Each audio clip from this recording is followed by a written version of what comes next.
ورا ته زما کشر زما د خبرې لږې سختې ده او په تا سختې لګي خو د شپې ناوخته کور ته راتلل دا کم حالات دي څونه مړي کېږي مړه لږ د خدای نه ویرېږه زموږ په خال هم لږ رحم وکړه که نه او که نه احمده رور دې صحیح وایي نن سبا په چا باندې مدبار نه دی پکار ولاله تا زما د ملګري هسې بدې شي 300 کیلومتره لرې مړې وشي او تاسو ما ته وایئ بار مر ګرځه څوک په دې مړ کې څوک په داسې کې زما د بچپن ملګري دي زه هغې سره ګرځم را ګرځم تاسو ته څه تکلیف دی څه وکړمه بنګړي واچومه کور کې کښېنمه ځان نه ښځه جوړه کړمه دې ملګرو ته به زه څه وایم دی پوهېږه که نه یار دی خو نه پوهېږي ما خو په سر باندې دړ کړو وکاشف بایي هلک ته خیر دی په مزه مزه او په خپله پوه شي پرېږده لالا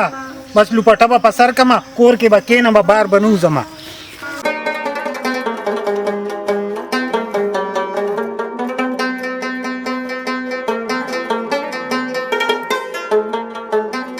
مړه لالا نه دی لالا سم مصیبت دی ملګرو سره مه ګرځه او کښېنه پاسه مه او ناوخته مه راځه کور ته او څه به لانجه یې جوړه کړې هسې یار احمد ستا د لالا ځان له کار کتلی دی خپل هم چې کوم دی نو چا سره د یارۍ دوستۍ نه دی او تا هم یارۍ دوستۍ ته نه پرېږدي درته وایې مړه خپل کار کوه سړیه د لالا خبرې زړه ته مه اچوه خپل کار کوه تېښتې له ترې راغلی یم تېښتې که داسې کار وکړه چې دا بوتل مې راغستی دی د ګلخان د دوکان نه ته ورته دست که ښه په کلاره کلاره زه ورشم که نه ورشه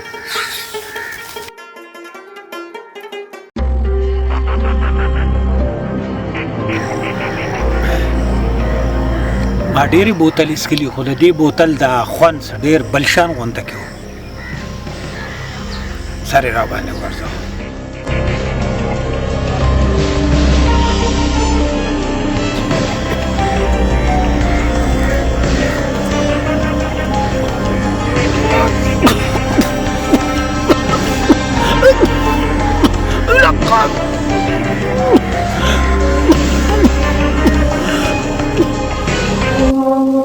د خدای تعالی مسلمانه دا څه کې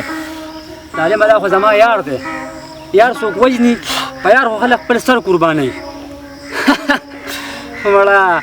دله خو ما وختي په بوتل کې زهر اچولي وه د ده کې زما وختي ختمه کړې دا ته اوس هسې په زور خواري کې خو مړه چې ته دومره خواري کې ستا را خواري دې هم پکې شي خو داسې کار وکړه چې زما اکاونټ ته بیا پیسې راولېږه صحیح ده تا ډېر غلطه وکړه ګل محمده په دوستۍ کې دې راته دوکه وکړه او ډېر زیات یې دې را سره وکړو تا نه زما خدای مسلمانه دوستۍ موستۍ یې ختمې شوي دي نن سبا پیسه په کار راځي پیسه یاران ماران به نه ټسې پوه شوې یې د خدای تعالی ظالمه ته ته خو ما وي دې سره مه ګرځه ده به وایي دا زما دپاره ځان وژني دا زما ملګري دي د ملګرتیا نوم دی او شرمو ظالمه ولالا زه تا ته اوس څه ووایم ته څه ساده سړی یې دا ستا ورور دی دې ما یو 10 کراته باندې پوه کړو زما یو جینۍ خوښه ده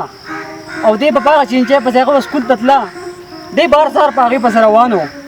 لالا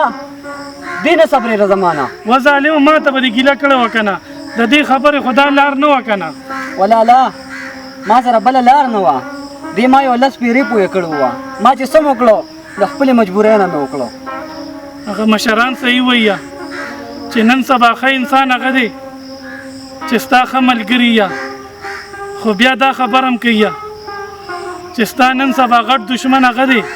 کم چې ستا ښه ملګري خو چې کله د نه خفه شي خدای دې داسې تباه که لکه ماله چې د اړه مات کړو او وزه محروره تا ته به ما دا خبره کوله ته زما دشمن نه وې خو ما صرف دا وې چې د غلطو ملګرو غلط انجامي زما خو دې ملا ماته کړه